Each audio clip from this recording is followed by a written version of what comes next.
My name is Emma, a 28-year-old with a deep-rooted passion for antiquity and history, which I channel through my work as an antique dealer.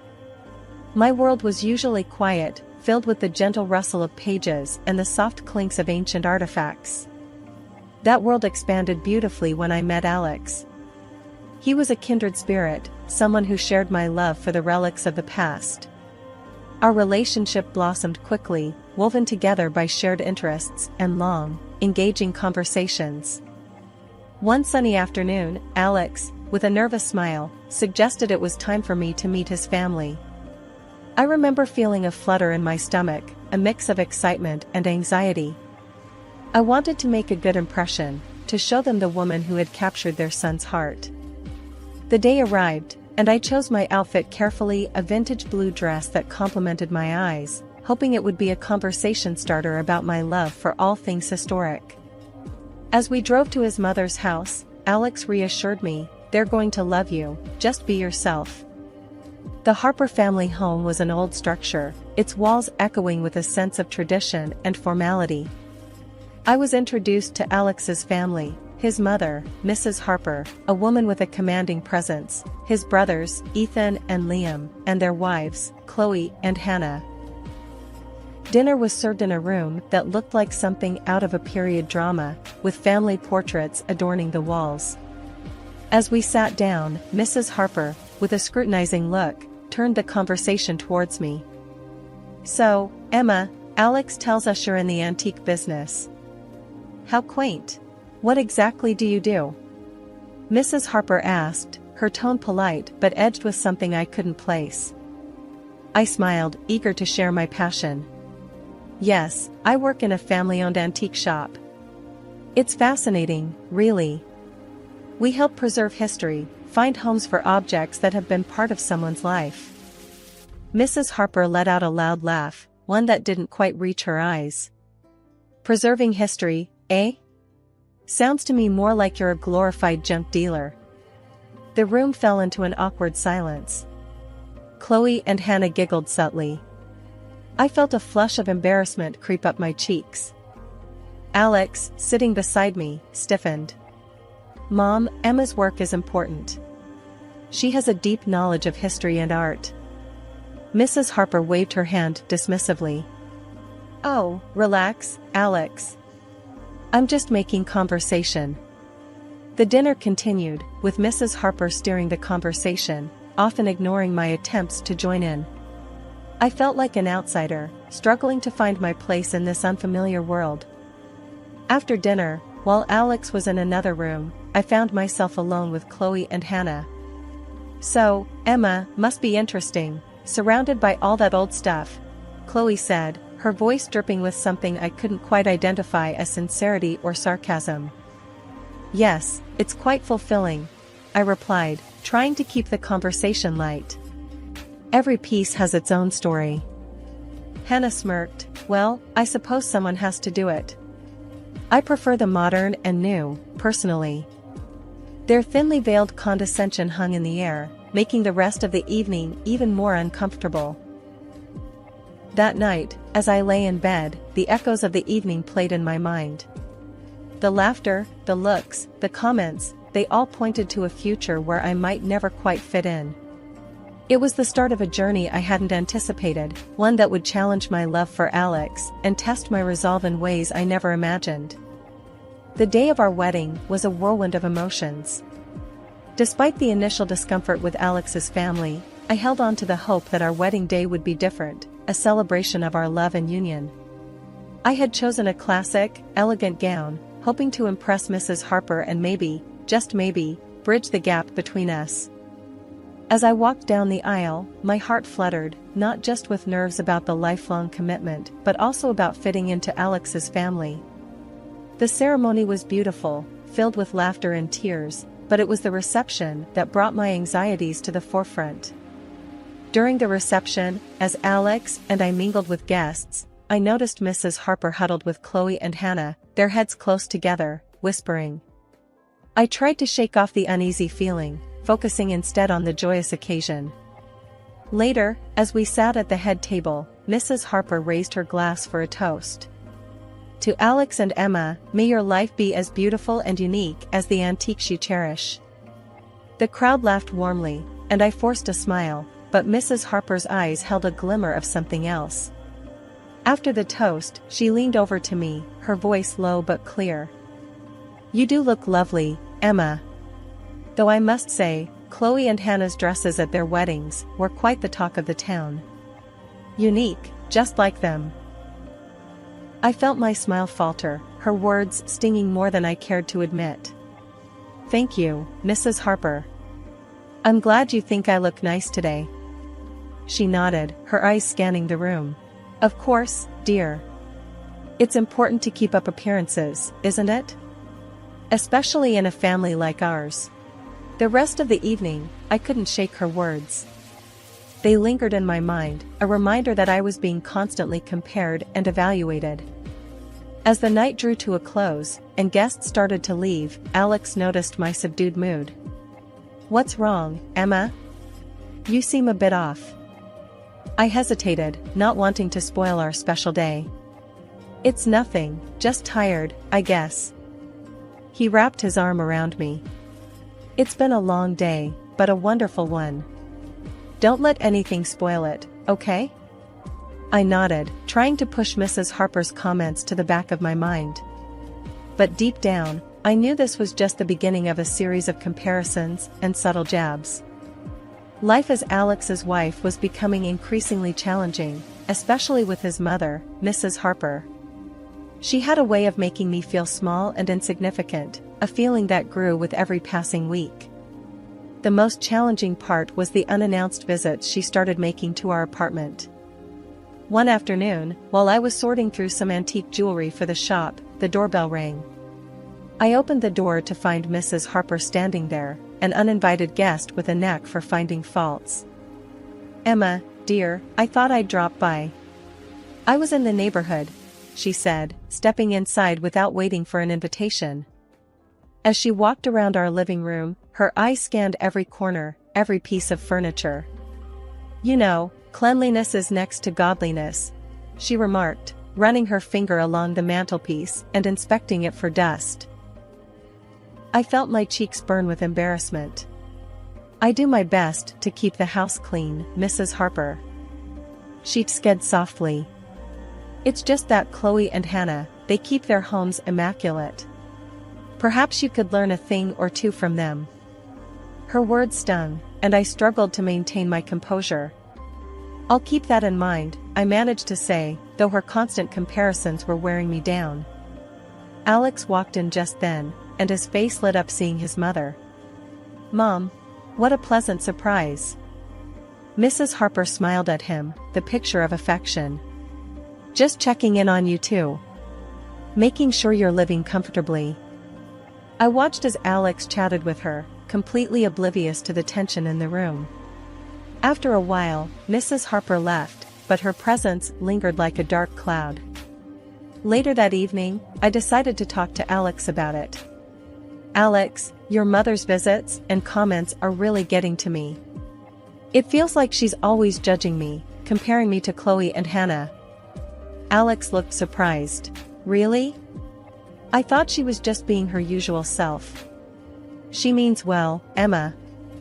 His dismissive response frustrated me. "It's not just harmless, Alex. It's constant criticism. It makes me feel like I'm not good enough." He sighed, a look of confusion on his face. "I guess I've never noticed it. That's just how Mom is. She criticizes everyone. Don't take it personally." The unannounced visits continued, each one leaving me feeling more drained than the last. My confidence began to wane, and I found myself questioning my worth, my abilities, even my marriage. One particular visit from Mrs. Harper left me reeling. She had walked into our kitchen, inspecting it with a critical eye.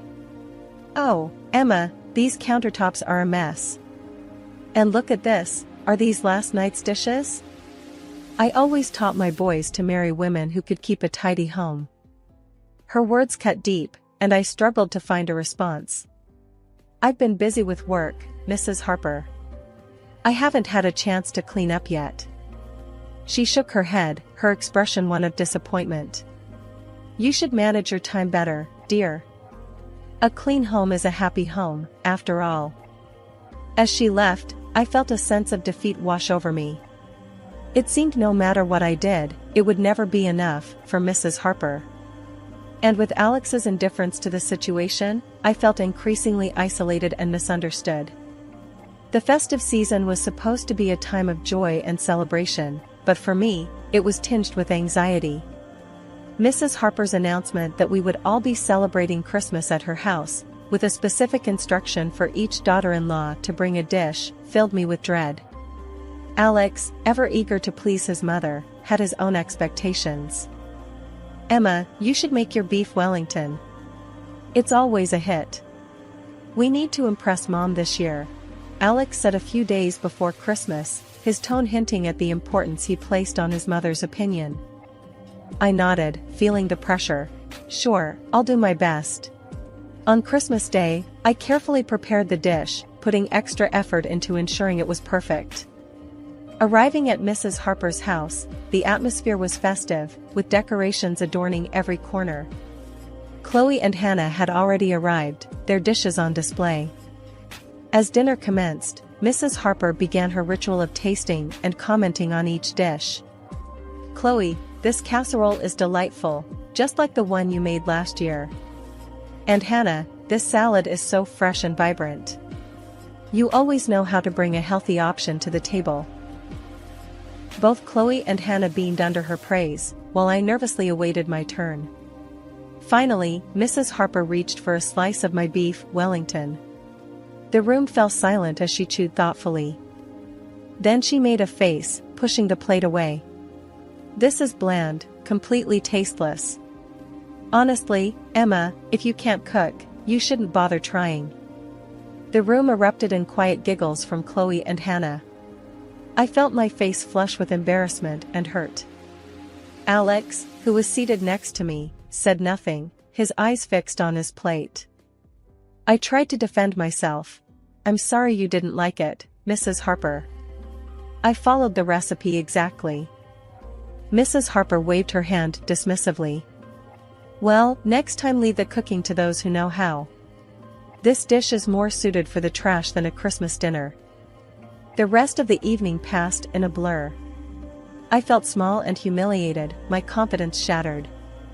Alex's lack of support only added to my sense of isolation. Later that night, back at our apartment, I confronted Alex. Why didn't you say anything when your mother insulted my cooking? You saw how upset I was. Alex sighed, a look of frustration crossing his face. Emma, that's just how Mom is. She doesn't mean any harm. You're taking this too seriously. Too seriously? Alex, she humiliated me in front of everyone. And you just sat there? I replied, my voice rising with emotion. Alex shook his head, his response a mix of indifference and annoyance. You need to learn to let these things go. It's not worth getting upset over. But it was worth it to me. It was about respect, about being valued and supported, especially by the person who was supposed to be my partner. The tension that had been building up over the past few months seemed to culminate as Mrs. Harper's birthday approached. Alex, ever keen to stay in his mother's good graces, insisted that we needed to outdo his brothers with our gift. Emma, this is important to Mom. We need to give her something that stands out, something that shows we care more, Alex said one evening as we discussed gift ideas. Reluctantly, I suggested an antique vase from our shop. It was exquisite, with a rich history that I thought would appeal to Mrs. Harper's taste. It's beautiful and unique, just like her, I said, trying to sound enthusiastic. Alex scrutinized the vase, his expression uncertain. All right, but remember, how Mom reacts is on you. His words stung, but I brushed them aside, hoping the vase would somehow bridge the gap between Mrs. Harper and me. On the day of the birthday celebration, we arrived at Mrs. Harper's house, the vase carefully wrapped. The atmosphere was lively, with family members exchanging pleasantries. Chloe and Hannah had already presented their gifts, both receiving warm approval from Mrs. Harper. Finally, it was our turn. I unwrapped the vase, presenting it to Mrs. Harper with a hopeful smile. "Happy birthday, Mrs. Harper. We thought this would be a perfect addition to your collection." Mrs. Harper's expression changed from anticipation to disbelief as she examined the vase. "This? You think this old piece of glass is a suitable gift?" Her voice was laced with contempt. I felt my heart sink. "It's an antique, Mrs. Harper. It has a lot of historical value." But before I could say more, Mrs. Harper's anger boiled over. With a look of disgust, she hurled the vase to the ground, shattering it into countless pieces. "I don't want this junk in my house. This is an insult." The room fell silent. I stood frozen, unable to believe what had just happened. Alex, who had been standing next to me, turned and said in a low voice, "You should leave, Emma. You've upset my mother enough." His words were like a final blow, stripping away any remaining hope I had of fitting into his family. Without a word, I turned and walked out of the house, the sound of the shattered vase echoing in my ears. Back at our apartment, I packed a few essentials, my mind racing with the events of the evening. I left the divorce papers on the kitchen table, a silent message to Alex that I could no longer endure this life. Later, when Alex called, his tone was incredulous. "Emma, you can't be serious. This is just a misunderstanding." But my decision was firm. "No, Alex. It's not a misunderstanding. It's the reality of how your family treats me, and how you let them. I can't live like this." Leaving Alex, and the life I had tried to build with him, was one of the hardest decisions I had ever made. But after the debacle at Mrs. Harper's birthday, I knew it was the only choice I had if I wanted to preserve my dignity and self-worth. I hadn't even finished unpacking in my new apartment when my phone rang. It was Mrs. Harper. "Emma, you never were a good match for my Alex. Just a junk dealer with no taste and no respect for your elders," she sneered as soon as I answered. I held the phone away from my ear, her harsh words echoing in my quiet living room. "Mrs. Harper, I think it's best if we don't speak to each other." I tried to keep my voice calm. She scoffed. "You could have learned a thing or two from Chloe and Hannah. They are the ideal wives for my sons. They understand family values." I hung up the phone, her words leaving a bitter taste in my mouth. The call was a painful reminder of why leaving was the right decision. But what I didn't expect was running into Chloe and Hannah just a few days later at a local coffee shop. "Oh, look, it's Emma. How's the junk business?" Chloe taunted as they approached my table. Hannah chimed in with a sly smile. "We heard about the divorce. You know, you just had to play the game. Make Mrs. Harper happy, laugh at her jokes. It's not that hard." Their words stung, but I was no longer the woman who would take this silently. "I'm not like you two. I don't giggle and fawn over someone for personal gain. I have my integrity." Chloe laughed mockingly. "Integrity won't get you a nice inheritance." Hannah nodded in agreement. "Exactly. It's all about playing smart, Emma. You just didn't get it." I looked at them, two women who had surrendered their self-respect for material gains. "Enjoy your game then. I prefer to live a life where I don't have to lose myself for someone else's wealth." I left the coffee shop with a newfound sense of clarity. Their candid admission was shocking, but not surprising. It reaffirmed my belief that I had made the right decision. Though the road ahead was uncertain and possibly challenging, I knew that I had chosen a path that upheld my values and respect for myself. Months had passed since I left Alex, and life had settled into a new, peaceful rhythm. I was at my antique shop, engrossed in restoring a vintage clock, when I overheard a couple of regular customers gossiping. Poor Mrs. Harper, all alone with her health failing. "None of her family wants anything to do with her," one said. "Yes, I heard she's been complaining that her sons and their wives have abandoned her," added the other. Their words stirred a mix of emotions in me, but pity wasn't one of them. The next day, as I was sifting through some old letters in the shop, my phone rang. The caller ID showed Mrs. Harper's number. Taking a deep breath, I answered. "Emma, it's me, Mrs. Harper. I'm ill, very ill. No one is here to help me, not even my own sons." Her voice was weak, quivering with a blend of desperation and self-pity. "I'm sorry to hear that, Mrs. Harper, but why are you calling me?" "I'm no longer part of your family," I replied, my tone neutral. "But you were once. You're the only one I can turn to now. My sons, their wives, they don't care. They insult me, ignore me," she said, her voice cracking. I couldn't help but let out a short laugh. "Mrs. Harper, do you remember how you treated me? How you insulted and belittled me at every turn?" There was a pause on the other end, and then she said, "But I'm family. You have a duty to help me." "No, Mrs. Harper. I had a duty to your son, which ended when our marriage did," I responded, my patience wearing thin. "And let's not forget the antique vase you smashed at your birthday. That vase was worth thousands.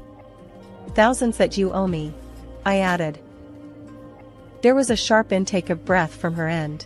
"That vase? That was just an old piece of glass." "That old piece of glass was a valuable antique. You owe me $5,000 for it," I said firmly. Mrs. Harper was silent for a moment, and then I heard her coughing. $5,000? I don't have that kind of money. That's not my problem, Mrs. Harper. You should have thought about that before you destroyed it, I replied. The call ended shortly after, with Mrs. Harper's pleas turning into bitter mumbles. I hung up the phone, feeling a mixture of relief and sadness. Mrs. Harper was reaping the consequences of her actions, alienated by her own family due to her harsh and critical nature. Life after my divorce from Alex had settled into a peaceful routine, centered around the antique shop, which had become my sanctuary. I was content in my little world of timeless treasures until one autumn day brought an unexpected twist. While enjoying a quiet cup of coffee at a local cafe, I overheard a conversation between two patrons. "Poor Mrs. Harper," one said. "Her own children sent her to a nursing home against her will. Can you imagine?" The irony of Mrs. Harper's situation wasn't lost on me.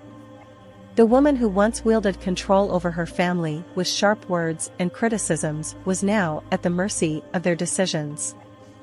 A few days later, fate played its hand. As I walked down a bustling street, lost in thought about an upcoming auction, I bumped into someone. It was Alex. His face twisted into a look of contempt upon seeing me. "Emma, the ungrateful," he sneered quietly, yet with venom in his voice. Taken aback by his bitterness, but not intimidated, I responded, "Ungrateful? That's a bit rich coming from you, Alex." "What's that supposed to mean?" he retorted, his voice rising. Realizing we were attracting attention, I decided it was time to set the record straight. "Well, considering you and your brothers put your mother in a nursing home, refusing to care for her, you're hardly one to talk about gratitude." His face flushed with anger and embarrassment as passers-by began to take notice. "That was a family decision. You have no right to judge." "I have every right when you call me ungrateful," I shot back. "Seems to me like you abandoned the woman who needed you most. Where's your gratitude and respect for her?" Alex's expression faltered, a mix of shame and anger. He glanced around, noticing the curious and disapproving looks from the people around us. Without another word, he turned on his heel and hurried away, leaving me standing there, a mixture of relief and triumph washing over me. I continued my walk, the encounter leaving me with a sense of closure. The final chapter with Alex and his family had ended, not with a whimper, but with a revelation of their true colors. Later, as I sat in my cozy apartment, surrounded by relics of the past, I reflected on how much I had grown. The Emma who once sought approval and acceptance from Alex and his family was gone. In her place was a woman who knew her worth, who stood her ground, and who no longer tolerated disrespect.